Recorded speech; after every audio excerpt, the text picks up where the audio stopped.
安徽历史上出过4个开国帝王，首屈一指的当然是安徽凤阳人明太祖朱元璋，还有开创三国时代的曹操，去世后被追谥为魏武帝，他是亳州人。5代十国的吴国国主杨行密名气相对小一些，生前也是个风云人物，他是安徽合肥人。最后一个鼎鼎大名，5代十国中的后梁皇帝朱温，安徽砀山人。安徽的文史工作者发现一个有趣的现象，现在砀山县仍有不少朱姓村庄，却鲜有人认朱温为祖。明太祖朱元璋登基后，也想给自己家族攀一个显赫的祖宗，宁可找江西的朱熹，也不愿找同乡的朱温。这也难怪，朱温在历史上名声极差。10载，朱温喜好女色，称帝后更是压抑不住性欲，连自己儿媳都不放过，竟让他们轮流入宫侍寝。朱温的一些儿子为了讨好他，也不制止这一乱伦行为，甚至恬不知耻地用自己老婆来争宠。荒淫无度的朱温，最终正是因这一桃色丑闻丢了命。朱温还嗜杀，视杀人如儿戏。有一次，他与一帮文人同坐在一棵柳树下，指着柳树对众人说：“这柳木不错，可以做车毂。”在场的人为了谄媚他，便随声附和。朱温一听，勃然大怒，说：“车毂应用佳于这样的坚木，柳木岂可为之？你们这些读书人就只会阿谀奉承。”他随后下令将这些人处死。朱温治军也是用这种残酷的方式，他规定军官阵亡了，士兵都要被斩首，这叫做拔队斩。如此一来，将士们只能拼死为朱温卖命。还有一次，朱温领兵打仗，俘虏了3000人，此时突然刮起狂风，吹起沙尘。朱温迷信，竟荒唐地说：“此乃杀人未足耳。”于是下令将3000多俘虏杀了。也许朱温是有什么心理疾病，才这么反人类。北孟所言等文献记载了朱温的早年经历。他小名叫朱三，生在当山五沟里，因为家里穷，他无地可耕，只能成日游手好闲。年轻时就是横行乡里的流氓，被所有人厌恶。朱温所处的唐末乱世，给了一些小人物逆袭的机会，武人强盗、贩夫走卒等底层人物纷纷崛起。正如当事人说的：“天子宁有种乎？兵强马壮者为之耳。”时逢关东饥荒，朱温跟着二哥朱存加入了黄巢起义军，随大军攻入关中，从无名小卒做到了黄巢手下的同州防御使，实现了底层小人物的逆袭。就是他哥不太走运，在乱军中中箭身亡。在跟着黄巢老板捞到第1桶金后，身为大旗军重要将领的朱温却干了一件缺的事。他向长安的黄巢求援而不得，以为自己被卖了，干脆直接投敌，与两军相持时率部投唐。逃到成都的唐僖宗得知此事后大喜，拜朱温为宣武军节度使，把便宋博3州封给了他，还给他赐了个新名字朱全忠，那是相当的讽刺。朱温反倒成了唐朝的一员大将，与率领沙陀军的河东节度使李克用等联合追击自己昔日的战友，逼得黄巢在泰山狼虎谷兵败身死。正是在这一时期，朱温与李克用成为了后半生的宿敌。中和4年，经营河南的朱温被自己的起义军老兄弟围攻，找镇守河东的李克用帮忙。是李克用替朱温解了汴州之围，杀起义军万余人。之后，朱温请李克用入城，在上元驿设宴款待，装出礼貌甚恭的样子，与各路英雄把酒言欢。酒宴过后，宾客皆散，上元驿只剩下李克用一行人。朱温手下杨彦宏与其密谋，以车架相连，封堵周围通路，然后用火围攻上元驿。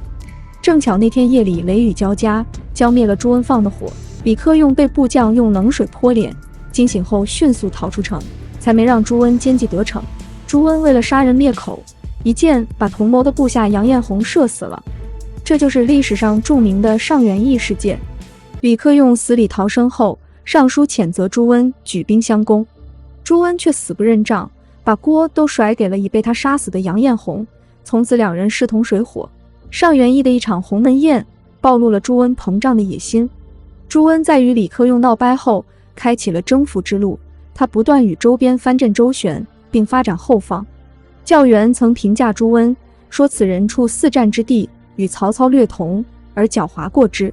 文德元年，唐昭宗李晔即位时，朱温已经是中原军阀的最强者。唐朝摇摇欲坠，宦官与朝臣依旧在忙着干架。宦官韩全会从西边请来凤翔节度使李茂贞相助，还把皇帝挟持到了凤翔。宰相崔胤从东边拉来了朱温，将朱温的军队引入长安，歌颂其功高盖世，请他把皇帝夺回来，迎接圣驾回宫。唐昭宗早就看出朱温不靠谱，隔了大老远下诏斥责崔胤，认为引便师入京就是引狼入室，谁还在乎皇帝的想法？他们只想要在帝国末世夺取最大的利益。朱温大军入关中后，与李茂贞的军队僵持了9个月。李茂贞自知打不过朱温，决定放皇帝回京，并杀了韩全会等宦官。迎接唐昭宗回京后，朱温一不做二不休，与崔胤联合诛杀宦官势力，罢去曾经权倾朝野的左右神策军。1日之间大杀宫内宦官700余人，并传令各个藩镇将当地镇守太监全部杀掉。危害唐朝多年的宦官势力总算被朱温铲除，而这仅仅是王朝覆灭的开端。在掌控朝中大局后，朱温胁迫唐昭宗迁都到其势力范围内的洛阳，以便控制。他驱逐长安市民，拆毁了大量长安宫室与民间房屋，取其木材，沿河而下。这场闹剧持续了1个多月，惨遭多年战乱的长安被暴力拆迁成一片废墟。唐昭宗到洛阳后，彻底沦为傀儡，如在囚笼之中，整日闷闷不乐，只能借酒消愁。朱温看出皇帝心里很不爽，担心他哪天跑了。朱温的部下也看出主子的忧虑，其养子朱有功等在得到默许后，策划了一次刺杀行动。天佑元年8月11日夜晚，失忆的唐昭宗一如往常与妃子喝闷酒。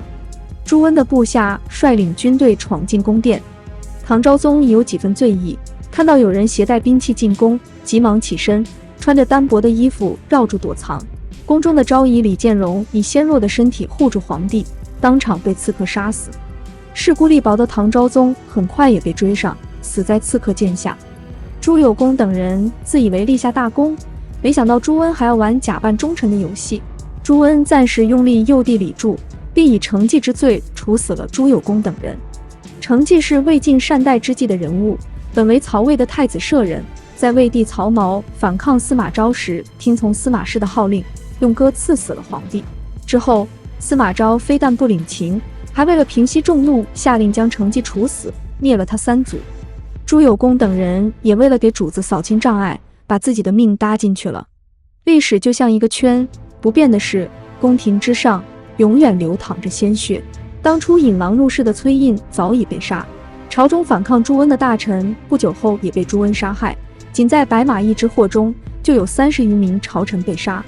朱温的谋士李振很懂杀人还要诛心，他对朱温说：“此亲刘备宜投入黄河，永为浊流。”朱温笑着听从了李振的建议，于是那些士大夫的尸体被投入了黄河。他们曾经是帝国最有权势的人，最后也只能为衰落的唐王朝陪葬。开平元年，纵横天下30年后，朱温已经成为拥有72州、21镇的霸主，朝中再无人能阻止他篡权。朱温终于撕下朱权中的虚伪外衣，彻底终结了大唐王朝289年的统治，开启了一个新的乱世。后世大都只关注朱温那些重口味的八卦绯闻，其实朱温在位时也想过做一个好皇帝。朱温早期善于用人，手下出了不少勤政爱民的官员，他们在各地恢复生产，缓解了唐末以来战乱不止、民不聊生的乱局。因此，史学家吕思勉说，在唐5代之际，梁太祖却是能定乱和恤民的。朱温能成为5代第1个皇帝，可以说是有些真本事的。称帝后的朱温，在生命的最后5年，完全成为一个自相矛盾的双面人。朱温一方面如前所说，想做一个好皇帝，做了不少实事；另一方面，他的暴虐又令人发指。乾化2年，朱温北巡，车驾从洛阳出发，选拔朝臣30余人一同前往。朝中大臣害怕朱温的喜怒无常，都战战兢兢，想要推辞。朱温大怒，召集文武官赴宴，有几个人晚到，他就以迟到为理由，诛杀了博学多才的孙志等大臣。朱温不仅玩弄自己的儿媳，还侮辱大臣的妻女。张全义追随朱温多年，为后梁治理洛阳立下汗马功劳，且对朱温十分恭敬。朱温有一次到张全义的府中做客，竟然趁机闯进内室，奸污了张全义的妻女。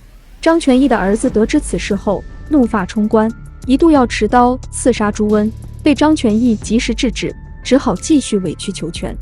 朱温最终也是死在女色上。旧史多认为，朱温的养子朱有文想通过美貌的妻子王氏献媚夺取皇嗣，引发了皇位之争。朱温次子朱有圭为嬴稷所生，也是个野心勃勃的人。他听说朱有文将成为储君，决定先下手为强。乾化2年6月的一夜，朱有圭率领牙兵500人半夜进宫，假传圣旨处死朱有文，并将屠刀伸向了父亲朱温。朱有圭闯进寝宫时，朱温从床上惊起，才发现是次子作乱，愤而起身，但年过花甲的他早已不复当年勇。朱有圭的马夫冯廷鄂挥刀砍了3次，先是被他躲过，劈到了柱子上。到了第4刀时，朱温已经精疲力尽，倒在了床上，被冯廷鄂刺了个透心凉，一代枭雄，当场毙命。事实上，朱温未必是爱屋及乌，因贪恋王室美貌，才对养子朱有文委以重任。他早已对亲生儿子朱有圭、朱有贞不满，尤其是在李克用死后，其子李存勖继承其父遗志，率领禁军多次大破后梁军，让朱温大为忌惮，深知自己的儿子没有一个是他的对手，因此他才大力提拔能力出众的养子朱有文。朱有圭夺取皇位后，很快被弟弟朱有贞拉下马，但这场内乱给了后梁政权沉重打击。在后梁衰颓时，晋王李存勖强势崛起，他不久之后灭了后梁，建立后唐。一如朱温所料，他的儿子们根本不是李存勖的对手，但从某种意义上看，李存勖也在走上事业巅峰后变成了第2个朱温。权力使人盲目，像牢笼困住一代代枭雄，而他们却不自知。后唐庄宗李存勖年少有为，却在称帝后走上了自我毁灭之路。他重用伶人宦官，再度启用被朱温打压的士族门阀，在宫中做一个安逸享乐的戏子。最终在沙场成名的他死于兵变，去世后只有伶人的乐器覆盖在他的尸体上。后晋皇帝石敬瑭年轻时也是个英雄，以名将李牧、周亚夫为偶像，曾经带10几名勇士杀入敌阵，多次在乱军中救出他前后2任老板李存勖与李嗣源。后来当上皇帝，他为了保住地位，却割让幽云16州给契丹人，却成了天下耻笑的儿皇帝，这死活在屈辱中。论人朱温固然可笑、可比、可叹，但如他这样的矛盾体却在不断地被复制出来，这究竟是人性的问题，还是时代的问题，亦或其他难以言说的问题呢？